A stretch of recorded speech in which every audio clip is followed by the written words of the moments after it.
Avec Sofinco, baissez votre consommation d'énergie en lançant vos travaux d'éco-rénovation. Sofinco présente Sud Radio, parlons éco-rénovation.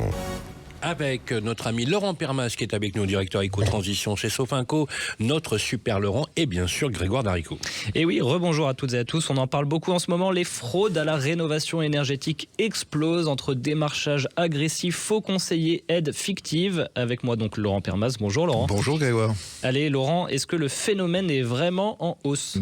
Forcément, le budget a été voté et donc on a aujourd'hui 3,6 milliards pour aider les Français qui en ont réellement besoin. Et donc c'est un marché très porteur avec des aides publiques importantes et malheureusement, là où il y a de l'argent, il y a des abus. Donc associations de consommateurs, villes, services de l'État, tout le monde est en alerte puisqu'il y a une recrudescence des arnaques depuis début février. Laurent, faisons le point, quelles sont les méthodes utilisées ? C'est un peu toujours les mêmes et malheureusement on se fait un peu avoir. Donc le faux conseiller mandaté par l'État, on vous appelle en disant vous avez le droit à 9 000 € d'aide, c'est urgent. C'est totalement faux, l'État ne démarche jamais par téléphone et ne démarche même jamais en porte-à-porte, d'accord ? Donc le devis signé dans la précipitation, attention, distinction entre devis et bon de commande. On vous met la pression, comme on dit, l'aide s'arrête ce soir, c'est totalement faux, les dispositifs ne fonctionnent jamais comme cela.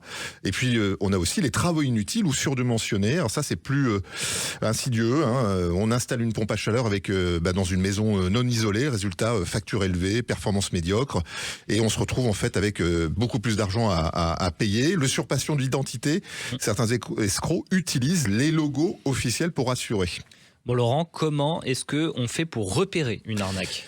Signaux très clairs, démarchage téléphonique non sollicité, le démarchage justement est là-dessus interdit, les promesses de travaux à 1 €, ça n'existe pas, encore moins gratuit, le refus de vous laisser un délai de réflexion, c'est interdit par la loi, une absence de visite technique avant devis, là aussi c'est totalement illicite, et la demande de signature immédiate, ne cédez pas à la pression, et puis un vrai professionnel sérieux, il se déplace, il réalise un diagnostic, il y a un audit énergétique, il laisse le temps de comparer et il explique clairement le reste à charge.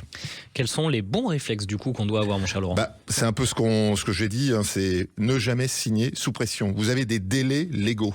Et puis un devis peut bien évidemment être comparé, toujours. Vérifier que l'entreprise est bien RGE, c'est reconnu, garant de l'environnement. Voilà, merci.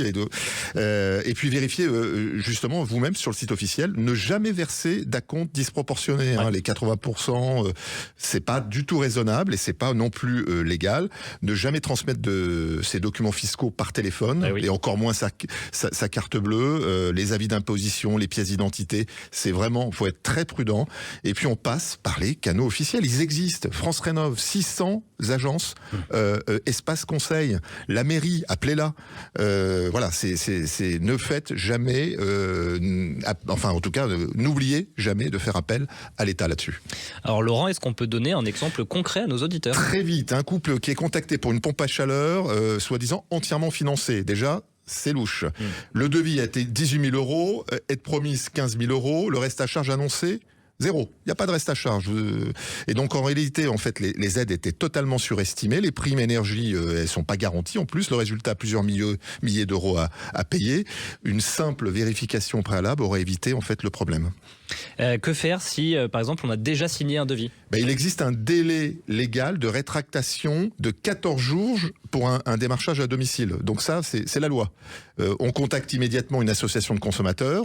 On signale à la DGCCRF, c'est sur le site .gouv, d'accord. Et puis on porte plainte si nécessaire. Plus on agit vite, plus on limite les dégâts. Donc Laurent, si je vous écoute, le message c'est vigilance. Oui, mais la rénovation énergétique et les aides qui sont proposées, c'est une excellente nouvelle, d'accord, mais elle doit être juste bien utilisée avec France Rénov, réfléchie, préparée avec des artisans RGE. Et puis, rappelez-vous, si c'est trop beau pour être vrai, c'est probablement faux. Est-ce que vous avez voyagé sans dépenser 1 centime d'euro en prenant un avion ? Non. Bon, merci, Edouard. Allez, merci Laurent, à très bientôt sur Sud Radio. Sud Radio, parlons éco-rénovation. Avec Sofinco, lancez vos travaux d'éco-rénovation pour baisser votre consommation d'énergie.